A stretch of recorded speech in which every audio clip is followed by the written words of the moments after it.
Untuk sejauh ini perkembangan AIDS di Kabupaten Brebes sendiri sejauh ini. Nah, ini kebetulan tahun ini kemarin cakupan rendah karena tertutup COVID. Jadi semua kegiatan adalah hilang, tidak ada kasus. Tapi setelah COVID ini sudah mereda, semua elemen masyarakat dan semua dari LSM peduli HIV/AIDS bergerak kembali, maka cakupan HIV/AIDS ditemukan lebih banyak. Yang bukan berarti Ada ledakan. ada ledakan, karena temuan. Karena ini fenomena gunung es. Jadi yang kelihatan sedikit, tapi yang bawahnya lebih banyak. Untuk Kabupaten Brebes, Untuk kabupaten berapa sampai yang terpapar? ini sampai sekarang ini data dari Dinas Kesehatan sudah ditemukan HIV/AIDS mencapai 1.338 Positif itu ya? positif. Sudah HIV/AIDS. positif. Iya. Baru yang diobati 729 orang. Ada yang sembuh, Pak? Ada yang sembuh. Tadi nggak sembuh, ini kan selama hidupnya kan minum obat terus. Oh, berarti nggak sembuh ya? Nggak sembuh, harus seumur hidup. Nggak sembuh itu. Betul. Untuk persentase yang kena dari laki sama perempuan banyak mana, Pak? Ini berimbang nih ya. Ini untuk sampai sekarang ini tahun ini yang lebih banyak laki-laki, laki skala laki, LGBT, laki skala laki. LSL ya, Pak? LSL ya, LSL ya. Laki sukarela. Untuk anak-anak, Untuk balita ini tahun ini jumlah total balita ini yang terkena ini 16. 16 2022 ini ya. Totalnya nih, ini berapa, Pak? umur dari 5 tahun sampai 10 tahun 5 tahun sampai Berarti ini meningkat. meningkat. Ya, ditemukan. Artinya itu petugas kami dari kesehatan, dari peduli AIDS itu sudah memang semangat sekali ditemukan. Yang penting kita begitu ditemukan diobati. Ini kan tiap tahun dapat anggaran, Pak ya, dari pemerintah. Dapat. Iya, berapa, kita Pak, dapat. untuk tiap tahunnya? Alhamdulillah tahun ini dapat 25 juta KPA. Untuk yang tahun-tahun lalu, Tahun kemarin 60. Ini turun. Ini sekarang. malam turun. cukup apa bagaimana, Pak? Gimana Pak? Cukup apa Yang bagaimana? ada ya. Kurang ini kan program saya kan jangkauan dari wilayah Brebes masih banyak Pak. Alasannya apa, Pak? Anggaran turun. Alasan ini kan karena ada COVID ya, kemarin ada COVID. Di kepangkas pemerintah itu sesuai dengan kemampuan negara. Padahal kasusnya malah lebih banyak ya.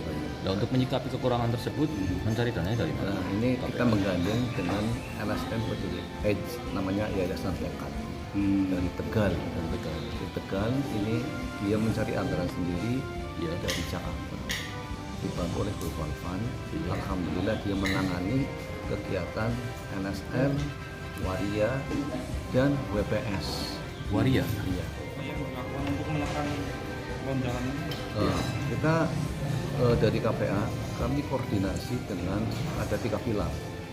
Pilar pertama dari Komisi Pemberantasan AIDS, yang kedua dari Dinas Kesehatan yang punya Puskesmas, yang ketiga dari LSM Peduli AIDS. Kemudian kita merapat pada rapat hari ini, Ya. yaitu mengkoordinasikan dengan seluruh SKPD supaya menganggarkan masing-masing SKPD untuk alokasikan anggaran untuk membantu KPA. Silakan dia memasang diri apabila ada membutuhkan apa, konsultasi dengan KPA atau rumah sakit dan dia Kalau penderita HIV itu minum obatnya apa? setelah dipositif menggunakan ARV, anti retroviral, Oh, itu yang namanya. dikonsumsi seumur hidup. merujuk itu gratis. Pengobatan, Obatnya gratis tuh Pak. pengobatan para Gratis. penderita HIV. Itu dari bantuan dari pusatnya. Oh, dari pusat ya anggarannya. Langkah kedepannya, Pak? Nah, kedepannya kita kan kita harus membentuk MK, manajer kasus pendamping Polda. Orang yang dengan HIV/AIDS harus didampingi agar supaya minum obat rutin tepat waktu, agar supaya hidup seperti layaknya seperti orang biasa. Kalau pencegahan agar mereka tidak menularkan kepada yang sehat, Jangan berhubungan pakai bebas. Artinya itu kalau Berhubungan mau intim. berhubungan boleh pakai Berhubungan intim. pakai kondom. kondom. Ya, itu satu-satunya yang aman. Penularan itu ada 3 cairan. Cium, Nah, cairan pertama itu adalah cairan sperma, sperma. Terus kemudian darah, kemudian yang ketiga air susu ibu. Itu aja. air susu ibu. liur enggak? Itu enggak. Liur enggak? Untuk pelajaran peduli AIDS sendiri itu perlu dikasih pelajaran atau gimana? Perlu Pak. Saya tadi hasil rapat di koordinator adalah saya mohon untuk masukkan dalam kurikulum. Kurikulum. sosialisasi karena itu untuk mengingatkan kembali Untuk tingkatan apa? SD, untuk SMP, tingkatan SMP dan SMA. SMP dan SMA. Kami sudah membentuk pelajar peduli air tingkat SMP dan SMA. Kemudian di tingkat desa adalah WPA, warga peduli air. Dari 1.300 itu untuk yang pelajar itu berapa persen yang berstatus pelajar? Nah, saya belum perincian itu ya. Tapi ada Ada ya yang berstatus pelajar. Untuk wilayah terbesarnya, wilayah besar wilayah Panturan. Pantura terbesar ya. Ciri-ciri pengidapnya apa?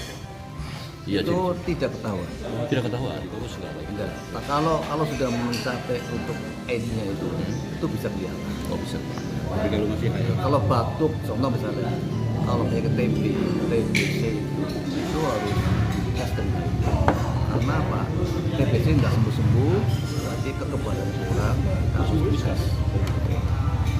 Pesan dari KPA kepada masyarakat yang mengetahui ada penderita itu bagaimana? Apa Ya, perlu pesan dari KPA, apabila ditemukan oleh HIV/AIDS di masyarakat, jangan dikucilkan, Jangan dikucilkan. Jangan dikucilkan. Tapi jangan diskriminasi. Hmm. Sebab itu penularan tidak melalui apapun, hanya melalui darah. pembuluh darah.